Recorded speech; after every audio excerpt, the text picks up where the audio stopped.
Duam apo nuk duam, kushtetuesja jonë po mban peshën e dinamikave politike që po zhvillohen në vendin tonë. Kjo për arsye sepse bëm pak habip se në këto moment u vendos me një letër të presidentit Republikës, një kërkesë të tij, që histori tjetër presidenti jonë, me njëherë mblidhet gjykata kushtetuese dhe thotë, po ka drejt presidenti, duhet ja ndërpresë mandatin. Në fakt, kjo histori e mandateve tranzitore ka nisur pak më herët, nuk është sot. Nis që me problemin e kryetares gjykatës kushtetuese zonjë Zaçe, e cila me kokforci ndoshta, nuk e di, juridikisht jashtë çfarëdo lloj norme teknike, le të themi, dhe për llogaritjen e afateve insistoi tek një mënyrë tjetër për llogaritje ndryshe nga ajo kushtetuese dhe e çoi deri në Komisionin e Veneciave. Pavarësisht kësaj, për arsye institucionale dhe nevojash, mandati i saj u ndërpreu, hap vakanca, gjykata lart zgjodhi sipas funksionit. Tani vim ke dy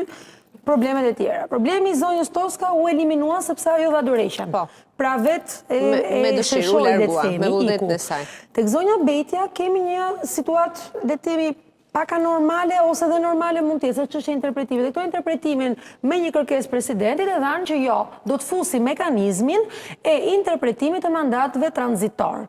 Në fakt është saktë mandate tranzitor, që të jemi korrekt, por është një mekanizëm që po përdoret tani dhe nuk u përdor kur duhet përdori, që duhet ishte përdorur, që në momentin fillestar, ku fillon historia me zonjën Zaçe. Dhe këtu nuk e dhanë antarë të gjykatës kushtetuese, prandaj është problematike, që të ngriheshin dhe të thoshin një sekond, sepse ne duhet ta nxjerrim për të gjithë, se ky problem do të na përsëritet me të tjerët. Por e bën tani. Pra, ju e shihni, mund të ketë një interpretim që është selektiv, pra e përdorim tani për këtë dhe jo për tjerë, pra ka një mënyrë të tillë ndoshta? Mendoj që po, sepse po ta vëmë re, janë dy institucione. Gjykata e lartë është gjykatë që përgjithsisht përdorohet nga antar, funksionar gjykatës. Ai që u zgjodh, efektivisht, nga gjykata e lartë nuk mund të pritej që të vinte dikush tjetër përveç se një gjyqtar. Edhe me logjikën më të thjeshtë juridike. Tani kemi dy problemet e tjera, që është kuvendi dhe presidenti. Tek presidenti i Republikës, me gjithë ndjekje keqardhje, që kemi një president që ndoshta nuk na përfaqëson denjësisht për figurën që duhet kishte. Pra, deri dikush një president i përdorur, me atë që ishte ngërç institucional që prej tij nisi. Dhe tani u hap një lojë tjetër, që është akoma më rrezikshme me gjykatën kushtetuese. Pra, nuk u binde urdhrave të një ti gjykatë kushtetuese, unë gjykatë kushtetuese filloj nëpërmjet mekanizmave të tjerë, presidents, kuvend, bëj presion në mënyrë që të realizoj qëllimin tim. Unë kështu e shoh. E kuptoj. Pastër.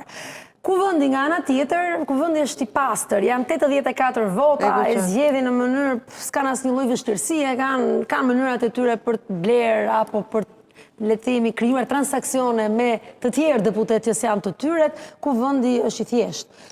Por dhe presidenti, me sa po kuptoj, në këtë histori është lehtësisht i thjeshtë, sepse nuk është i popullit.